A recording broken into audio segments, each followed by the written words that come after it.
Calm down, Goober. I think I hear something. My cat was all I had left in the world. When my company went under thanks to the pandemic, I lost everything. My house, my car, all my worldly possessions. I had to file for bankruptcy. But what hurt the most was seeing all my employees lose their jobs. I tried. I did everything I could. I sold everything I owned just to keep us afloat. But the pandemic just went on and on and on and on, with no sign of the world ever going back to normal in sight. I became homeless. With a bag of clothes on my back and with Goober in tow, I started living in the sewers. That was when I found my true love. And it turns out, she was a princess. Shout out to Jackson Connolly for today's story. Watch until the end and comment your title ideas for the follow-up of this story, or for a different one. We'll pick the most unique ones. If you can't think of a title, make sure to like the ideas you prefer in the community section, and enjoy the video. At first, I hopped around homeless shelters trying to get back on my feet. I begged my old bank to help me get back on my feet. But no matter how many times I went back to plead with them, they just threw me out. One time, as a security guard was dragging me out of the building, a guy came out of his Lambo, and as soon as he saw me, he put his hand to his nose. "What the heck, Manuel? I told you to never let this hobo in the building ever again! Why is he still here?" It was the bank manager, Luigi. Funny how he was such a good friend when my business was doing well. How he would always ask to come to the clubs with me when I had a VIP table. But now that I needed the bank's help, he wouldn't even look me in the eye. "Luigi, please. You know I'll be good for it. All I need is a small loan so I can get myself stable again. Please." "Ugh! Get your hands off of me!" Threw his cup of coffee straight at me, and I was drenched from the neck down. It was hot, and it stung, but I didn't even care. I just wanted him to remember that the only reason he got that promotion was because of how much business I brought him. "Luigi! Jeez, man, just look at me! I need your help!" "Don't you dare touch me! You look like a sewer rat, and smell worse. Besides, Manuel, do your job!" The security guard dragged me off the property, and when he saw that I still wanted to get back in, he threatened me with his bat. It was as if Luigi had cursed me, because not long after that, I had to resort to living in the sewers. It was the only place safe from the weather and the cold. It wasn't much warmer than the street, but at least no snow or rain fell there. And I could light a fire without any cops hassling me and Goober. I had to resort to begging, and when I'd collected enough coins, I bought a cloth and some supplies.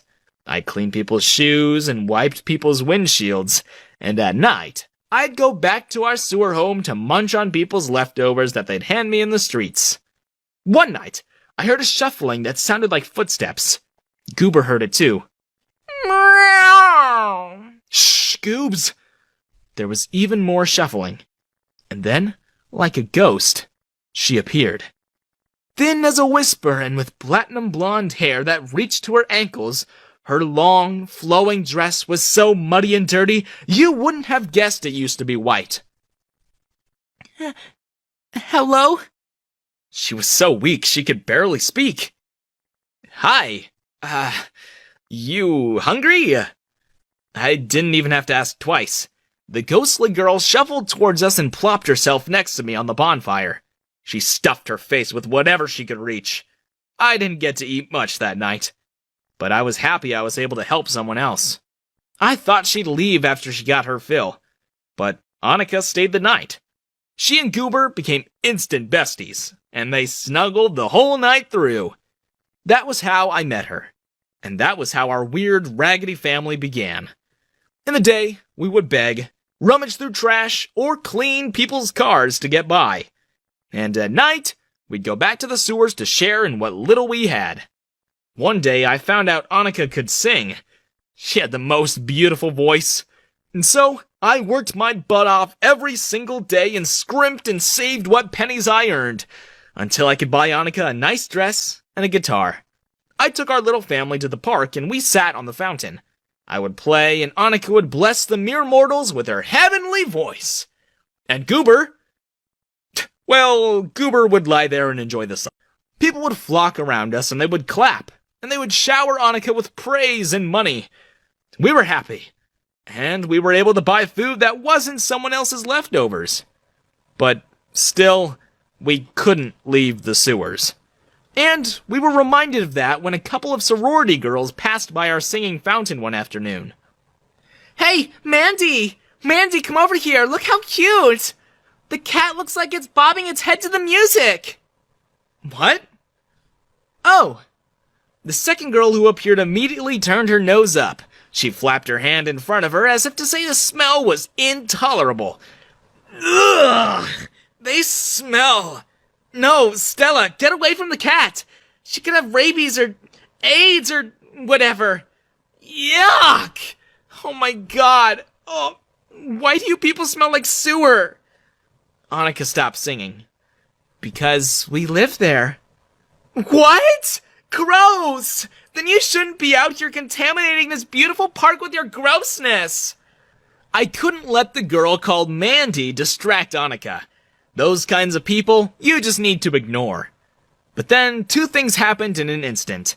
Girl called Stella reached over to give Goober a piece of her chicken sandwich. And being hungry all the time, Goob immediately went to grab it with her mouth. And that moment, Mandy saw that her friend was about to come into contact with my cat. And she freaked out. Ah! Don't touch it, Stella! Mandy threw a book at Goober and it hit her squarely in the face. Everyone watching was shocked at what they saw. I immediately jumped to see if Goober was alright. Luckily, it looked like she was alright. But Annika was already on Mandy. She grabbed her hand and twisted it so that Mandy was forced to kneel. Apologize! What? What the heck? Let go of me! Crazy beggar lady? Yuck! Your germs! Apologize! Mandy pulled at Annika's hair and started pummeling her with her purse. I had to separate them. But when I tried to help, Mandy pushed me. How dare you! She whipped her phone out and began filming. How dare you touch me with those dirty, grimy, disgusting fingers of yours? Ugh! I'm posting this to my Insta. Do you know who I am? I'll have you arrested. Don't you ever touch me. My father's friends with the mayor, and with one text, you're finished. You dare touch me? Look at this. You scratched my Louboutins. Not even both your lives will be enough to buy one of these. You sewer-dwelling, trash-eating, no-good welfare trash. You're trash. Why don't you try to find a job like the rest of us? All you know how to do is beg. She turned to her friend, who was just as stunned as everyone. Come, Stella. We'll be late for our pedicures. And now I have to swing by the house so I can wash this hobo stench off of me.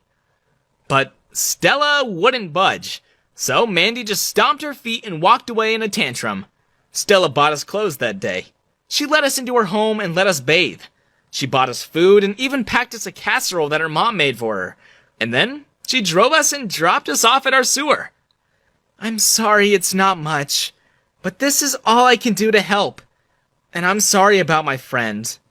Well, she's not even my friend, just a sorority sister. I cried. Nobody had shown me that much kindness in a while. Thank you. Thank you. You've helped plenty. Goober, Annika, and I had full bellies that night. We were happy. And intoxicated from the amount of food we ate. I kissed Annika for the first time, and we ended up cuddling the whole night through. It was a week later that Stella woke us up in the middle of late morning. Oh my god! Oh my god! Thank God you guys are still here! She then held up a newspaper clipping off a little girl with long blonde hair next to Annika's face. I knew it! I knew it! I knew you looked familiar! I was still groggy, and I had no idea what was happening.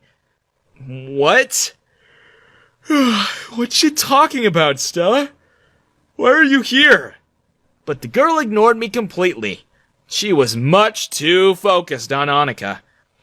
Annika! You're here, aren't you? You're the missing princess! Slowly, I saw Annika nod her head. What? Princess? What do you mean? Annika? Stella showed me an article on her phone. It was about a kidnapped Scandinavian princess who has never been found. And the photo, old though it was, clearly looked like a younger version of the girl I love. Stella's dad was a diplomat, and with his help, Annika got reunited with her family. It was sad that her parents hadn't lived to see her return, but her country rejoiced at the good news. And I got depressed. I thought I'd lost her. And what would a princess do with a homeless man anyway? It would just be a scandal. But what Annika did was something I would forever be grateful for. She rescued me. She took me with her. She turned me into a man worthy of being a prince. Yeah, you heard that right. Annika married me, and Stella was one of her bridesmaids. I bet Mandy died of envy when she saw her sorority sister at a royal wedding. Years later, Annika and I visited our old city to show reporters the sewer we used to live at, and I passed by my old bank to retrieve some documents and my dad's last letter to me, which were in my safety deposit box.